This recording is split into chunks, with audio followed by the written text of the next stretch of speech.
Hola, ¿qué tal chicos? ¿Cómo están? Espero se encuentren muy bien. Les doy la más cordial bienvenida a un video más de el profe Uriel Ulises Bernal.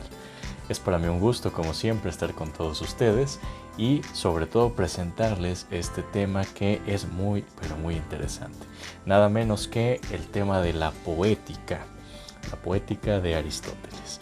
Este tema está relacionado con esta miniserie justamente de videos a propósito de lo que es la historia de la filosofía, el periodo de Aristóteles y el helenismo. Sin embargo, tiene a su vez relación con un conjunto temático en particular de esta serie, que es nada menos que el de la lógica, la retórica y la poética. Entonces, bien, teníamos pendiente justamente este tema, así que el día de hoy vamos a hablar de ello. Espero que lo disfruten mucho y sobre todo que les sea enriquecedor para poder conocer algún detalle más acerca de este texto y de este tema. Bien, dicho esto chicos, vamos a partir de la interpretación que proponen justamente Giovanni Reale y Darío Antiseri para acercarnos a la poética de Aristóteles. Me parece muy acertado lo que proponen al respecto, que es lo siguiente. Ellos proponen una clave de interpretación que es justamente partir de dos conceptos fundamentales. Entonces yo les hago extensiva esta propuesta, ¿sí? La suscribo y se las comparto. Les propongo que partamos entonces de esta diada de conceptos clave para interpretar la poética de Aristóteles. ¿A qué conceptos nos referimos, chicos? Básicamente a la mímesis y a la catarsis. Vamos a ver a qué se refiere esto. Entonces, bien, de lo que respecta al propósito, digamos, general de la obra, de esta inquietud filosófica de Aristóteles por la poética, es justamente indagar acerca de cuál es la naturaleza del hecho y del discurso poético, ¿sí? ¿Qué es lo que se propone la poética en general? ¿Sí? Ya veíamos que en el caso de la retórica tenemos un tipo de logos persuasivo, ¿sí? Un tipo de logos que se traduce, digamos, como discurso. Entonces, la retórica veíamos que es una producción, ¿sí? Es productiva, ¿de acuerdo? Entonces, al ser justamente productiva, ¿sí? Genera ciertos productos. ¿Pero qué productos son los que genera la retórica? Decíamos en el video correspondiente que son justamente los discursos persuasivos, ¿sí? Pero ahora, chicos, en el caso de la poética, también tenemos producción, ¿sí? También tenemos un tipo, digamos, de discurso. Pero el discurso ya es distinto hasta cierto punto de la retórica, ¿de acuerdo? Tienen cierta semejanza, ¿sí? Con la retórica y podríamos, si ustedes gustan, en un video posterior, podríamos profundizar en esta relación a partir de las similitudes y diferencias entre el discurso retórico y el discurso poético. Si te gustaría ver un video al respecto, coméntamelo, ¿sí? Aquí en la cajita de los comentarios y con mucho gusto lo podemos abordar. ¿Sale? Bien, entonces, produce discursos también la poética. ¿Cuáles son los discursos de la poética? Pues la poesía justamente, ¿de acuerdo? Entonces, tanto retórica como poética son dos filosofías o dos, digamos, subdisciplinas de lo que sería la filosofía productiva en Aristóteles, ¿de acuerdo? Pero justamente cómo se comprende, digamos, este hecho, esta naturaleza de la poética es a partir de estos dos conceptos, mímesis y catarsis, ¿sale? Bien, comencemos entonces con la mímesis. La mímesis se traduce justamente, digamos, de manera cotidiana, de manera en el día a día de la interpretación filosófica, ¿sí? En el ámbito del estudio filosófico y también en el ámbito incluso del estudio del propio arte, de la propia literatura como imitación, ¿sí? Y a propósito justamente del arte, la literatura, la poética es esta parte del pensamiento aristotélico que se enfoca más al arte.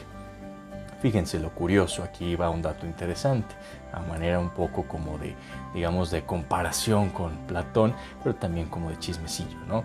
El asunto está que, fíjense que Platón no estaba de acuerdo con el arte. Para Platón, de hecho, el arte era algo que, vamos a decirlo así, era algo negativo. Fíjense nada más, chicos, para Platón el arte era algo negativo. ¿Por qué era negativo el arte para Platón? Porque los poetas debían ser incluso expulsados, fíjense nada más, expulsados de la polis, de la ciudad-estado griega. Para Platón, los poetas debían ser expulsados de la polis. ¿Por qué? Porque en términos de mímesis, en términos de imitación, ¿sí? Para Platón la poética era algo malo. ¿Por qué?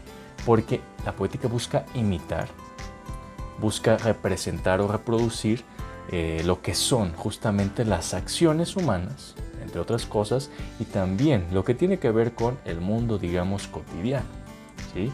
Con esta parte que para Platón era la parte de los fenómenos, la parte de las sombras, de las falsedades del mundo, no las ideas. Recordemos muy bien que para Platón aquello que tenía realidad y sentido, digamos verdadero, pues son justamente las ideas trascendentes, que no están en este mundo y respecto de las cuales este mundo es una copia imperfecta. Entonces, si tenemos algo como la poética, que es mímesis, es decir, que busca imitar esos fenómenos, entonces para Platón la poética busca reproducir, busca alentar, ¿sí?, lo que vendrían siendo las copias de las copias. Entonces imagínense, para Platón esto era impensable, ¿sí? Era algo muy nefasto porque en lugar de conducir a la verdad, en lugar de conducir a las ideas, ¿sí?, la poética y los poetas mismos estarían reproduciendo falsedades.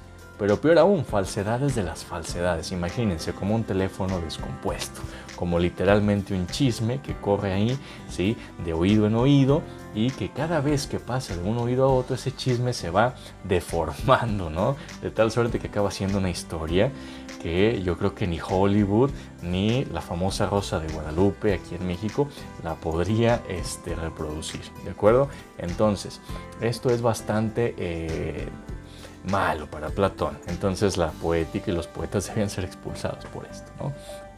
Bien, era impensable para él considerar algo así como el discurso poético como con algún valor, digamos, cognoscitivo, con algún valor para la verdad y para las ideas, ¿sí? Pero fíjense que para Aristóteles no es así. Ahorita vamos a ver por qué, ¿sale? Bien, entonces, la mímesis, la imitación, ¿de acuerdo? ¿Qué es esto de la mímesis?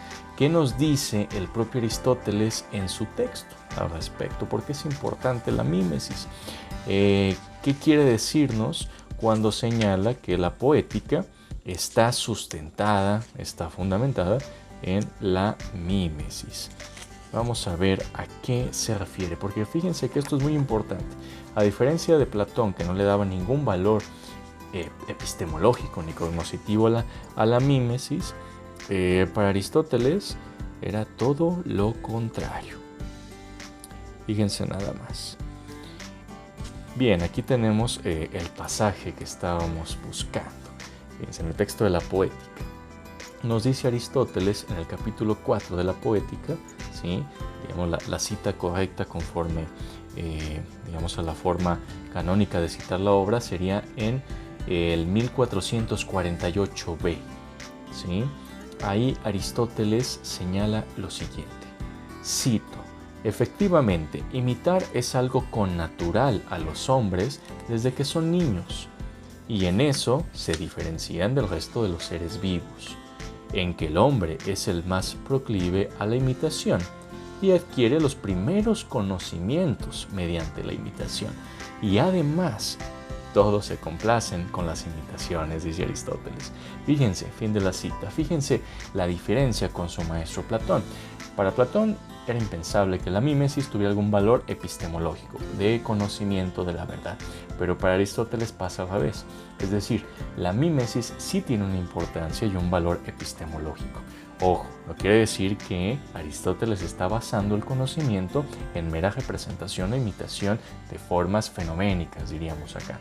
No, sino que está reconociendo el valor primario que tiene la mímesis en el proceso de del conocimiento, de la adquisición del conocimiento.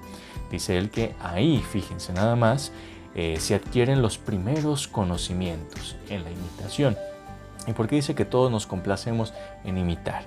Porque justamente lo que viene siendo la imitación es algo agradable, ¿sí? ¿Por qué? Porque dice Aristóteles, conocer es agradable, ¿sí? Cito nuevamente a Aristóteles enseguida de ese mismo párrafo. Señala lo siguiente: prueba de esto es lo que sucede de hecho. Fíjense, él está hablando de lo que acontece en, digamos, la experiencia empírica, la parte cotidiana. Está él asumiendo una verdad de hecho. Aquí todavía no nos está hablando de verdades racionales, sino de una verdad de hecho.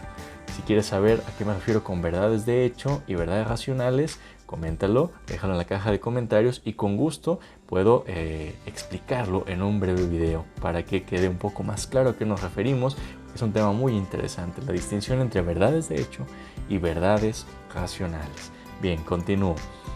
Pues nos complace contemplar imágenes muy fieles de cosas que en sí mismas son desagradables de ver, como ocurre en las formas de las criaturas más repulsivas y de los cadáveres, ¿sí?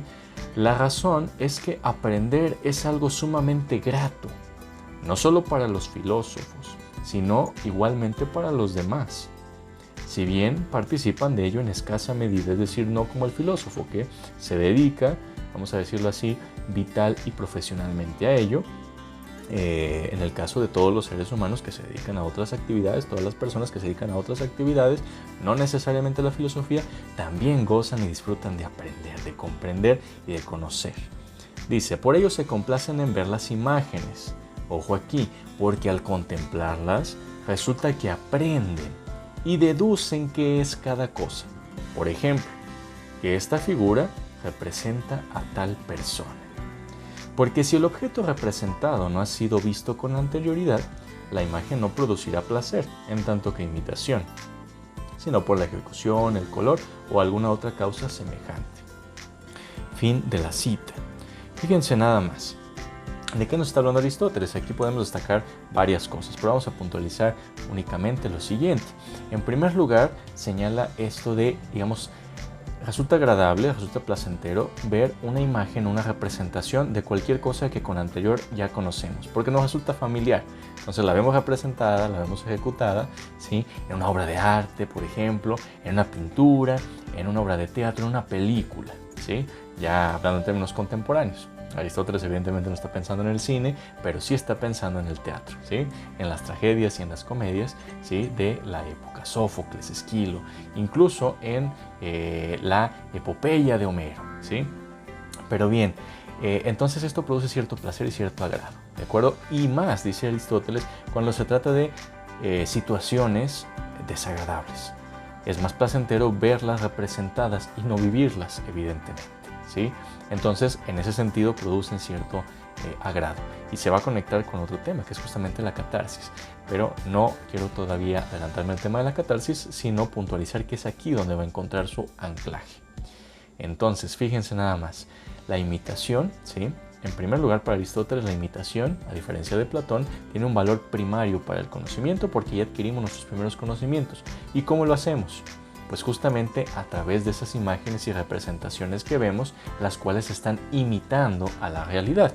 Y nosotros, al momento también de imitarla, ¿sí? Ya estamos aprendiendo, estamos haciendo algo por imitación. Después puede venir otro nivel de conocimiento, más refinado, más técnico, etc. ¿Sí?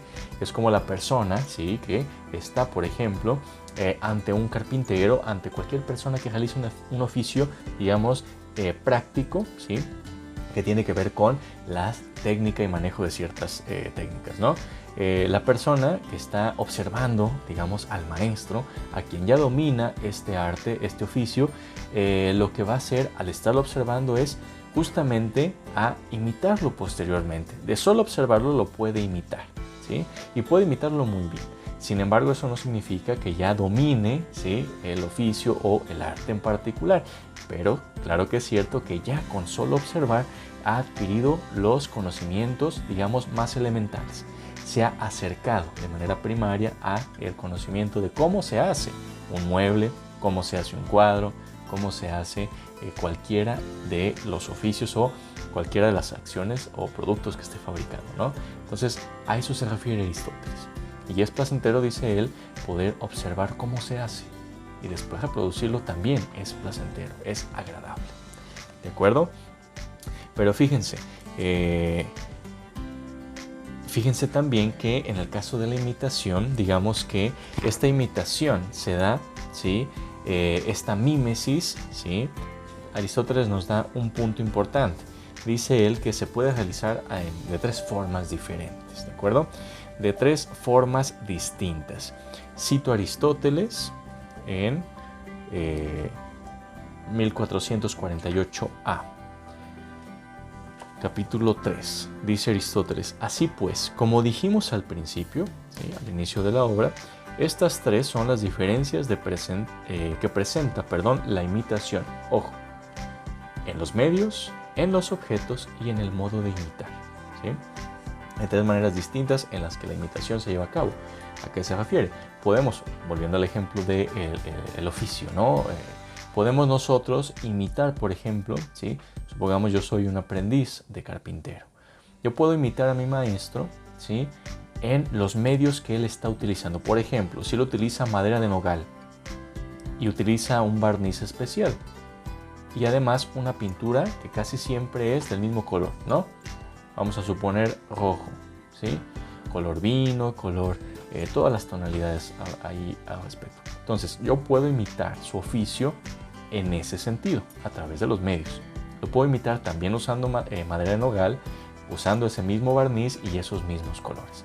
Yo ya lo estoy imitando en los medios que él utiliza para hacer su producción, ¿sí?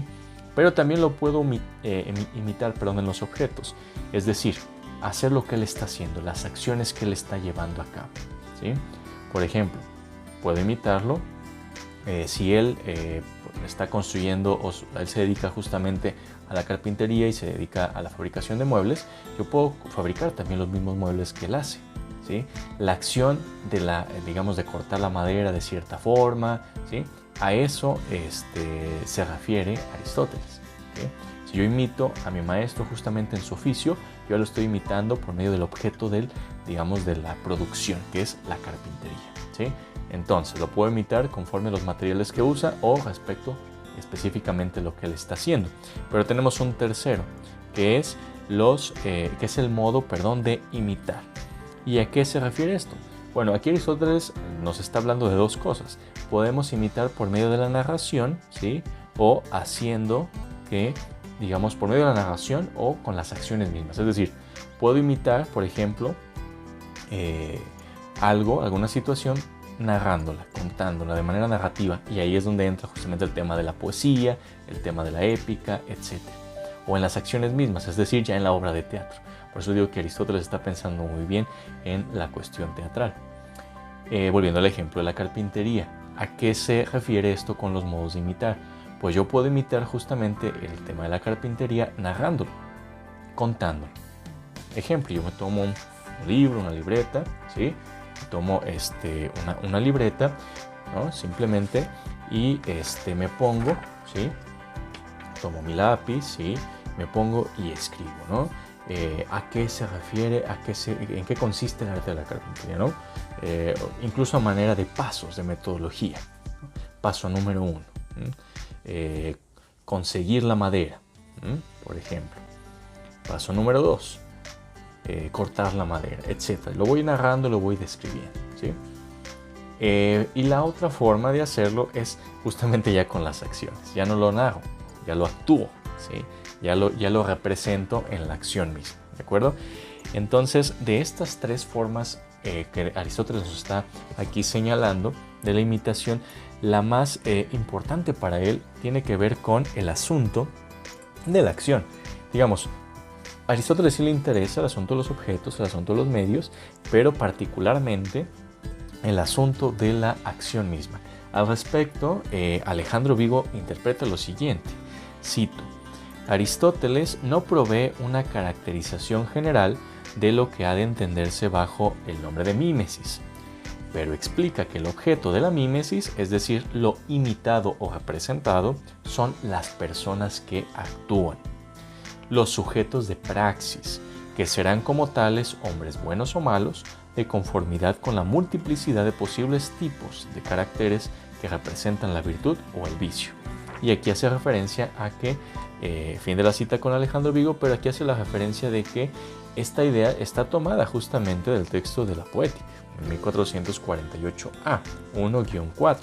Entonces, lo que está señalando Aristóteles es justamente que el asunto de, la imitación, lo que a él interesa destacar es que la mímesis, esa capacidad mimética, es decir, de imitar a las, digamos, cualquier cosa, ¿no?, de representar algo, es propiamente humana.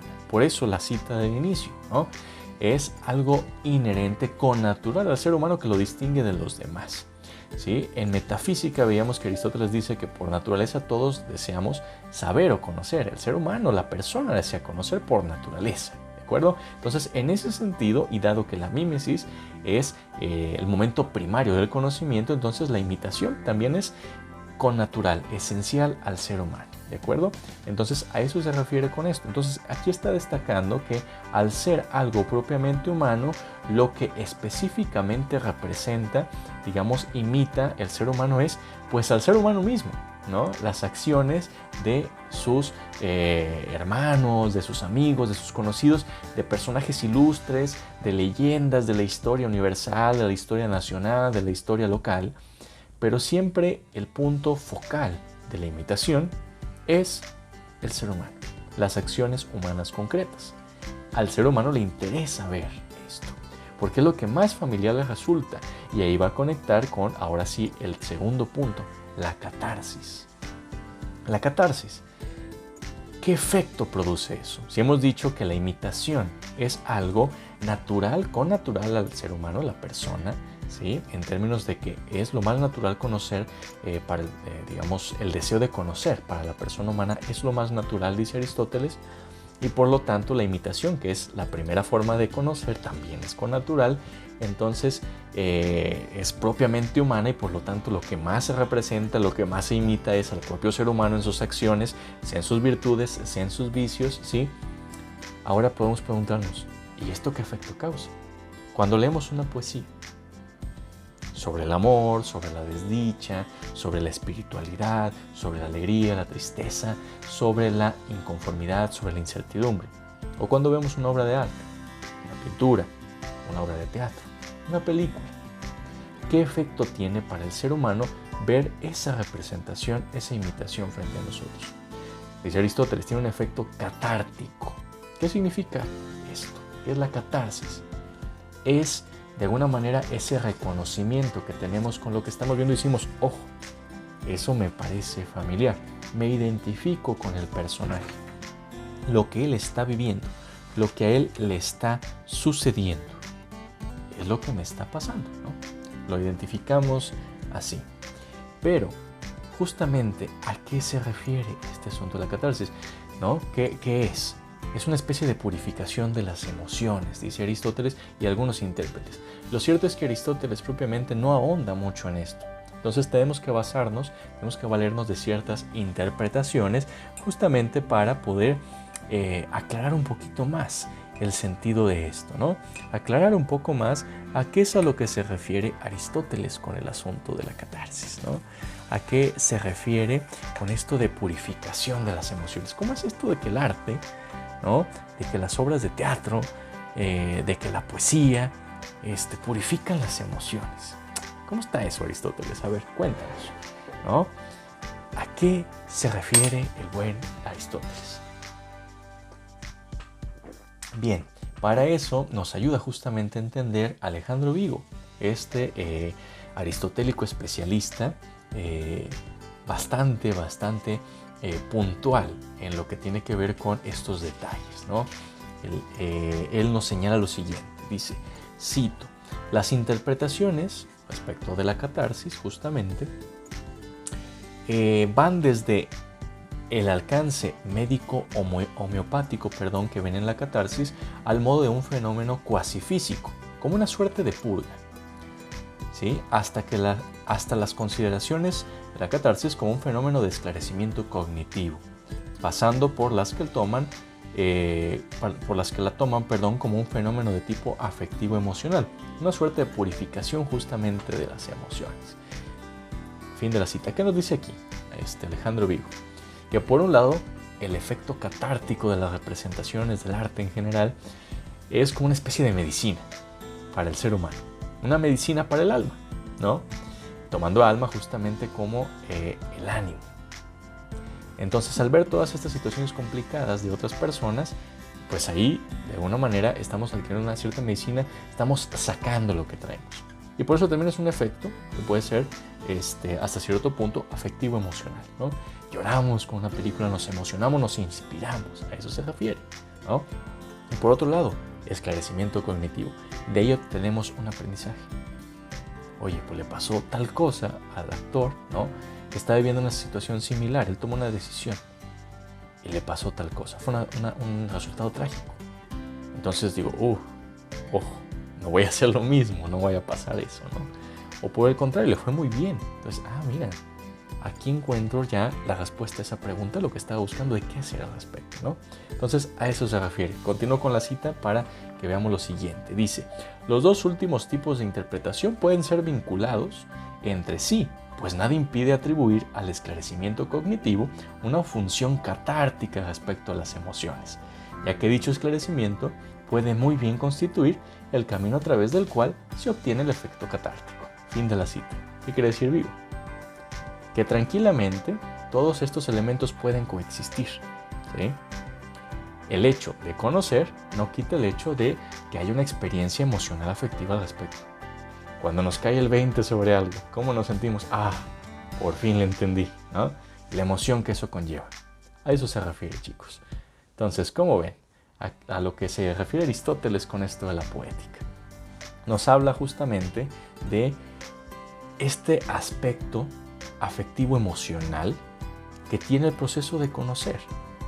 No solo conocemos con conceptos y razonamientos, sino que antes de conocer de esa manera tan sofisticada, analítica, ¿no? Decíamos, incluso esta retórica argumentativa, ¿no? Antes de eso, conocemos imitando. Y al imitar, digamos, al representar, ¿sí? Situaciones humanas, tenemos una experiencia emocional. Las emociones juegan un papel importante.